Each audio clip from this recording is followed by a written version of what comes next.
जय हिंद दोस्तों। नमस्कार दोस्तों। सबसे पहले आप सभी का स्वागत है हमारे YouTube चैनल पर जिसका नाम है एकेएस मैथमेटिक्स। दोस्तों आज आपके लिए एक टेस्ट सीरीज लेके आ चुके हैं मैथमेटिक्स की, जिसमें हम कुछ क्वेश्चंस देखेंगे दोस्तों।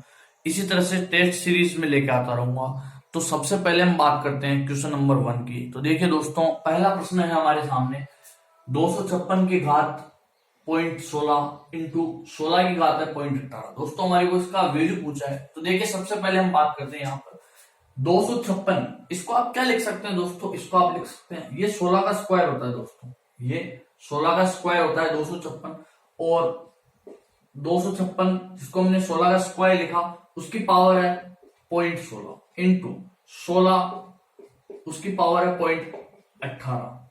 देखिए दोस्तों यहाँ पर 16 की पावर 2 और उसकी पावर 0.16। मैं आपको यहाँ घातांक के कुछ नियम बता देता हूं जिनको हम आगे फॉलो करेंगे। जैसे a की पावर m की पावर n। अगर इस तरह से दिया हुआ है दोस्तों, अगर घात पे घात होती है तो हमारे को घातों को गुणा करना है दोस्तों आपस में। जैसे इसकी वैल्यू होगी a की पावर n इंटू n। यदि a की पावर n है तो पावर पे पावर होने पर हमारे को दोनों पावर्स को मल्टीप्लाई करना है दोस्तों। अगर इस तरह से आ जाए a की पावर m की पावर n की पावर p, तो दोस्तों हमारे को सिंपली a की power m into n into p ये कर देना है। सिंपली कुछ नहीं करना है, ये करना है केवल। तो देखिए दोस्तों यहाँ पर क्या करेंगे हम, ये हो गया 16 की पावर 2 इंटू 0.16, ये हो जाएगा दोस्तों 0.32 इंटू 16 की पावर 0.18। दोस्तों क्या होगा यहाँ पर 16 की पावर 0.32, 16 की पावर 0.18। मैं आपको यहाँ घातांक का एक नियम बता देता हूँ, a की पावर m इंटू a की पावर n। यदि ऐसा दिया हुआ है तो हमारे को a की पावर m प्लस n लिखना है। क्यों? अगर आधार समान है और घातें गुणा में दी हुई है तो हमारे को इस तरह दोनों को जोड़ देना है। और दोस्तों अगर इस तरह से दिया हुआ है a की power m divided by a की पावर n, तो हमारे को a की पावर m माइनस n कर देना है। दोस्तों एक घातों के कुछ नियम है जो हमारे को ध्यान रखने होंगे। इसी दौरान यहाँ पर हम ये 16 की घात 0.32 और 0.18 दोनों को जोड़ेंगे तो एक 0.50 हो जाएगा दोस्तों। देखिए दोस्तों 0.50 को हम लिख सकते हैं 1/2, यानी कि 16 की पावर 1/2 यानी कि 16 का अंडर रूट। और 16 का अंडर रूट कितना होता है दोस्तों? हम जानते हैं 4 होता है। इस तरह हमारे यहाँ पर क्या उत्तर मिल जाएगा हमारे को? 4। तो दोस्तों इस तरह से हमारे को घात के सवाल हल करने हैं कि पावर पे पावर है तो दोनों पावर्स को मल्टीप्लाई कर दो, और यदि आधार समान है तो घातें जुड़ जाएगी। अगर गुना का चिन्ह है और अगर भाग का चिन्ह है तो घातें आपस में घट जाएगी। दोस्तों ये था हमारा पहला सवाल। इसके बाद अगला सवाल है आपके लिए। हमारा अगला क्वेश्चन है दोस्तों, देखिए ये सवाल दिखने में आपको काफी बड़ा दिखाई दे रहा होगा दोस्तों, लेकिन जितना ये बड़ा है उससे कई ज्यादा सिंपल ये सवाल है दोस्तों। कैसे? देखिए हम यहाँ पर क्या कर सकते हैं दोस्तों, 47 इसको हम a मान लेते हैं, 35 जो लिखा हुआ है इसको हम b मान लेते हैं, और 18 जो लिखा हुआ है इसको हम c मान लेते हैं। अगर ऐसा आप मानते हो दोस्तों, इसको देखिए ये एक फॉर्म बन रही है। कैसे? ये a का क्यूब हो जाएगा दोस्तों, 47 का क्यूब है। उसके बाद ये b क्यूब हो जाएगा दोस्तों, ये c क्यूब हो जाएगा हमारे पास में, और ये 3abc ये हो जाएगा 3abc। और इसको किससे डिवाइड कर रखा है दोस्तों? a square plus B square plus C square minus A B minus B C minus C, और इसका वैल्यू पूछा है दोस्तों। कितना आसान सवाल है। आसान कैसे है दोस्तों? हमने पहले एक फॉर्मूला पढ़ रखा है। क्या फॉर्मूला होता है दोस्तों? A cube plus B cube plus C cube minus 3abc। ये किसके बराबर होता है दोस्तों? ये बराबर होता है a plus B plus C, A square plus B square plus C square minus A B minus B C minus C. दोस्तों ये चीज इसके बराबर होती है। यहां पर हमारे को क्या पूछा है? ये एज इट इज लिखा हुआ है और इसका डिवाइड किया है दोस्तों। इसके अपॉन में ये चला जाएगा तो उत्तर ये आएगा, नहीं आएगा? a प्लस बी प्लस सी। यहाँ पर a की वैल्यू 47 है, b के 35 है और c के 18 है। यदि हम तीनों को ऐड करते हैं 47 प्लस 35 प्लस 18, देखिए दोस्तों 35 और 18 ये कितना हो जाएगा हमारे पास में? 53 प्लस 47 इज इक्वल टू कितना आ जाएगा दोस्तों? 100। तो इस तरह से हमारे को इसका आंसर मिल गया 100। बहुत आसान सवाल था दोस्तों, दिखने में काफी, इस प्रकार के सवाल काफी दिखने में बड़े लगते हैं तो हमें लगता है कि कठिन होगा, लेकिन काफी आसान सवाल होते हैं, बिल्कुल फॉर्मूला बेस्ड सवाल होते हैं दोस्तों। काफी इजी सवाल था। अगला सवाल देखते हैं हम। देखिए दोस्तों, इसके आगे अगला सवाल जो है हमारे पास में, एक संख्या का 3/7 का 2/3 का 3/5 भाग अगर 150 है तो उस संख्या का 60% हमारे को ज्ञात करना है। उस संख्या का 60% हमारे से पूछा है। देखिए दोस्तों, इस सवाल में क्या करेंगे हम, काफी आसान है। किस एक संख्या का, तो उस संख्या हम मान लेते हैं x, वो संख्या हमने मान ली x, उस संख्या का 3/7, 3/7 संख्या का 3/7 भाग का 2/3।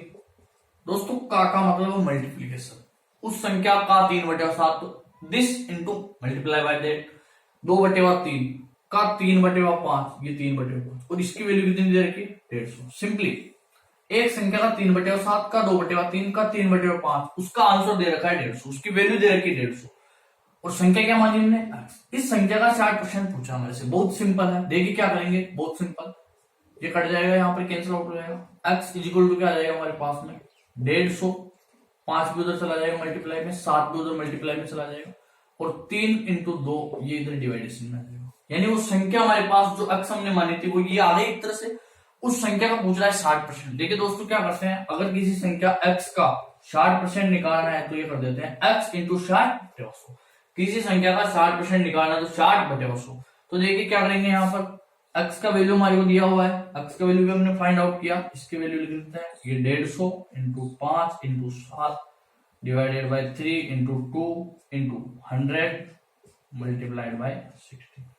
सिंपल है दोस्तों, क्या करना है यहाँ पर, देखिए ये 2 0 से कट जाएंगे, और ये 3 दूनी 6, तो यहाँ पर हमारे पास में क्या आ गया अच्छा 15×75 इंटू 7, 7×35 का 5, हसल का 3, 7 7 49, 49 और 3 52, ये हमारे पास 525, यहाँ पर हमारे पास इसका जवाब आ गया। तो काफी आसान सवाल था। संख्या, उस संख्या हमने x मान ली, उस संख्या का 3/7 का 2/3 का 3/5, उसका वैल्यू दे रखा था 150, और पूछ रहा था हमारे से उस संख्या का 60% का वैल्यू क्या होगा। तो ये 60% का वैल्यू निकालने के लिए संख्या को 60 से मल्टीप्लाई किया और डिवाइड कर दिया 100 से, यहाँ पर 525 हमारे पास आंसर आ गया। बहुत आसान सवाल। अगला सवाल देखते हैं। देखिए दोस्तों, इस सवाल में हमारे से क्या पूछा है, सिंपली 1296 है, उसका रूट जो है वो रूट किस संख्या का स्क्वायर है ये हमारे को बताना है, तो वो संख्या हमारे को ज्ञात करनी। देखिए दोस्तों, इस तरह के सवालों में एक्चुअली क्या करना है हमारे को, जैसे 1296 है, अगर इस प्रकार का सवाल आ जाता है तो सबसे पहले हम कैसे पता करें कि किस चीज का वर्ग है, तो उसके लिए क्या करना हमारे को, उसके फैक्टर करने पड़ेंगे। देखिए दोस्तों,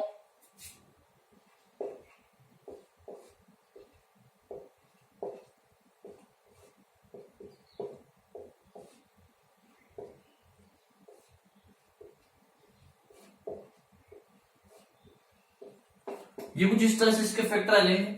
यहां हम देख सकते हैं वर्गमूल निकालना है तो 2 के जोड़े बनाने पड़ेंगे दोस्तों, काफी आसान। ये देखिए, यहां से एक 2 आ जाएगा, यहां से 2 आ जाएगा, यहां से 3 आ जाएगा, और यहां से 3 आ जाएगा। इससे पता पड़ेगा कि 1296 का अंडर रूट कितना है, 2 दूनी 4, 3 12 दिया 36, 2 दूनी 4 दिया 12 दिया 36। दोस्तों इसका अंडर रूट आ गया 36, और ये पूछ रहा है कि किस चीज का स्क्वायर ही होता है। हम जानते हैं 36 6 का स्क्वायर होता है, यानी कि क्या वैल्यू आ गई उसकी 6, यानी कि 6 का स्क्वायर 36, और 36 किसका घनमूल होता है दोस्तों, 1296 का। तो इससे हमें पता चल गया कि यहाँ पर जो क्वेश्चन वाचक चिन्ह दिया हुआ है, क्वेश्चन मार्क दिया हुआ है, उसकी जगह क्या आएगा 30, यहाँ पर आ जाएगा 6 का स्क्वायर 36, और ये 1296 का अंडर रूट होता है। अगला सवाल देखते हैं दोस्तों। देखिए दोस्तों, अगले क्वेश्चन में इन्होंने पूछा है 0.000027 का घनमूल क्या होगा। दोस्तों इसका घनमूल निकालना है, काफी सिंपल है। जैसे हमने अभी वर्गमूल में पिछले सवाल में 2 के जोड़े बनाए थे, उसी तरह से दशमलव के बाद में कुल 6 अंक है, यानी कि घनमूल में 2 ही अंक रह जाएंगे दशमलव के पहले। देखिए क्या करना हमारे को सवाल का, हम जानते हैं 27 किसका घन होता है, 3 का, यानी कि 3 तो आएगा इसके अंदर। उसके बाद पॉइंट के बाद 3 और 3 कुल 6 अंक है, तो यहाँ पॉइंट के बाद 0 लगा दो, क्योंकि 2 अंक है, इनका घनमूल जब हम करेंगे तो हमारे को ये प्राप्त हो जाएगा। ये एक मेथड हुआ दोस्तों इस सवाल को करने का। अब हम दूसरा मेथड देख लेते हैं, और हम कैसे इस सवाल की अप्रोच लगा सकते हैं। देखिए दोस्तों, यहाँ पर ये जो चीज लिखी हुई है इसको हम लिख सकते हैं 27, और ये डिवाइड कर सकते हैं हम 10 की घात 6 से, यानी कि ये इस चीज को हम इस रूप में लिख सकते हैं दोस्तों, ये लिखा जा सकता है। यहां हम देख सकते हैं सिंपली इसका घनमूल पूछ रहा है, यानी कि क्या पूछ रहा है 1/3, पावर पूछ रहा है 1/3। 27 की पावर 1/3 हम जानते हैं 3 हो जाती है, और यहाँ पर इसकी पावर 1/3 करेंगे तो क्या हो जाएगा दोस्तों 100। यदि हम इसका घनमूल निकालते हैं तो हो जाएगा 100, और इसकी वैल्यू कितनी आएगी दोस्तों 0.03। तो काफी आसान सवाल है ये। कुछ इस तरह के टिपिकल सवाल होते हैं जिनमें दशमलव वाले अंक दे दिए जाते हैं, जिनकी वजह से हम कंफ्यूज हो जाते हैं। हमारे कंफ्यूज बिल्कुल भी नहीं होना है दोस्तों, काफी आसान सवाल होता है। पॉइंट के बाद कितने अंक है और क्या चीज पूछी जा रही है उसका ध्यान रखते हुए इस सवालों को अप्रोच लगाएं। काफी इजी सवाल है। अगला सवाल देखते हैं इसी तरह से। देखिए दोस्तों, अगला प्रश्न हमारे सामने है कि महेंद्र ने अपने एक मित्र से कुछ रुपए उधार लिए। हमारे को पता नहीं है कि कितने रुपए उधार लिए, लेकिन उसने कुछ रुपए उधार लिए और बाद में क्या किया, जो वार्षिक साधारण ब्याज की 11% दर पर उसने उधार लिए थे, 4 साल बाद उसने जब वापस धनराशि लौटाई तो ब्याज और मूलधन का कुल कितना रुपया लौटाया, 4320, 4320 रुपए उसने अदा किए। पूछा गया सवाल में कि ब्याज कितना दिया। जाहिर सी बात है दोस्तों, कुछ राशि उसने उधार ली जो कि मूलधन थी, और उसके बाद हर साल उसका ब्याज जुड़ता गया। 4 सालों का जो ब्याज जुड़ा वो उसने टोटल ऐड करके और कुछ रुपए इतने अदा कर दिए, जिसकी दर 11% थी। ब्याज कितना दिया, जाहिर सी बात है ब्याज 4 सालों का जो जुड़ेगा उसको हम यहाँ पर कैलकुलेट करेंगे। तो सबसे पहले इस सवाल को हम करने के लिए यहाँ पर बात करते हैं। साधारण ब्याज दिया गया है, तो साधारण ब्याज जो होता है हमारे पास में, सबसे पहले तो उसको कैलकुलेट करने का क्या फॉर्मूला होता है दोस्तों, मूलधन इंटू दर इंटू समय बटे 100। ये आप सभी जानते हैं साधारण ब्याज कैलकुलेट करने का फॉर्मूला होता है। यहाँ पर हमारे को मूलधन जो है वो दिया हुआ नहीं है, तो मूलधन हम देख लेते हैं कि पी, यहाँ पर मान लेते हैं, माना मूलधन क्या हो जाएगा हमारे पास में पी। यहाँ पर पी जो है मूलधन वो हम मान लेते हैं कि पी है, पता नहीं है कितना है। यहाँ पर रेट हमारे पास, दर हमारे को दी हुई 11%, और टाइम हमारे को दिया हुआ है 4 वर्ष। 4 वर्ष का समय दिया हुआ दोस्तों। समय जब भी हम लेंगे यहाँ पर वर्ष में ही लेंगे साधारण ब्याज में। तो देखिए क्या करना क्या है हमारे को, बहुत सिंपल है कि एक तो मूल राशि जो पी है वो, और एक पी इंटू जो दर है हमारे पास में आर 11% इंटू जो समय हमारे पास 4 साल का है डिवाइडेड बाई 100। दोस्तों ये तो जो मूल राशि थी वो, और ये 4 सालों का ब्याज टोटल एड होकर के उसने कितने रुपए अदा करे, यहाँ पर ये रुपए अदा किए। तो इससे हमारे को पहले से पता चलेगा कि मूल राशि थी कितनी। तो देखिए दोस्तों यहाँ पर क्या हो जाएगा, P एज इट इज रहेगा, और P इंटू 11, 4 से इसको डिवाइड करेंगे दोस्तों 25 हो जाएगा हमारे पास में, इज इक्वल टू है। यहाँ पर देखिए दोस्तों अगर इसको सोल्व करेंगे तो 25 और 11 ये हो जाएगा 36, P is equal to 4320 into 25। ठीक है दोस्तों, जब हम इसको डिवाइड करेंगे 6 से, तो 6 7 42 14 12, 6 से इसको काटेंगे तो आ जाएगा 120। तो यहां से P की वैल्यू कितनी आएगी दोस्तों हमारे पास, P की वैल्यू आ जाएगी 25 इंटू 0, 25 दूनी 50, 25 से कम 25 और 5 30, 3000 रुपए। यानी कि उसने जो रुपए है वो लिए कितने, उसने रुपए लिए थे दोस्तों 3000 रुपए उसने लिए, और 4 साल बाद कितने लौटाए 4320। तो जाहिर सी बात है 3000 के अलावा जितने भी रुपए उसने अदा किए 4320 टोटल रुपए उसने अदा किए। यानी कि अगर हम यहाँ बात करें कि ब्याज कितना लौटाया, तो ये मिश्र धन है, इसमें से जो मूल राशि है हमारे पास जो उसने ली थी ये घटा दें, तो यहाँ पर हमारे पास में आ जाएगा ये रुपए हैं जो उसने ब्याज के रूप में अदा किए। दोस्तों 1320 इसका आंसर आ जाएगा। ये रुपए उसने मूल रूप में ब्याज के तहत अदा किए हैं 4 साल बाद। 3000 रुपए उसने उधार लिए थे और टोटल राशि अदा करी बाद में 4320, यानी ब्याज के 1320 रुपए यहाँ पर आ जाएगा। अगला सवाल हम देखते हैं। अगला सवाल है दोस्तों हमारे पास में 8000 रुपए पर 5% प्रतिवर्ष की दर से 3 साल का चक्रवृद्धि ब्याज क्या हुआ। दोस्तों चक्रवृद्धि ब्याज यहाँ पर पूछा है। अगर हम बात करें इस सवाल को सोल्व करने की, तो देखिए दोस्तों चक्रवृद्धि ब्याज सबसे पहले हम बात करते हैं। यहाँ पर अगर चक्रवृद्धि मिश्र धन अगर हमारे को ज्ञात करना होता है तो हम क्या करते हैं, P1 plus R divided by 100 इसकी पावर T। और चक्रवृद्धि अगर हमारे को ब्याज ज्ञात करना है तो हम क्या करते हैं, इसमें से P डिवाइड घटा देते हैं। अगर चक्रवृद्धि ब्याज हमारे ज्ञात करना होता है तो इस मिश्र धन में से मूल राशि हम घटा देते हैं और हमारे पास चक्रवृद्धि ब्याज आता है। यहाँ पर भी कुछ इसी प्रकार से करना है दोस्तों।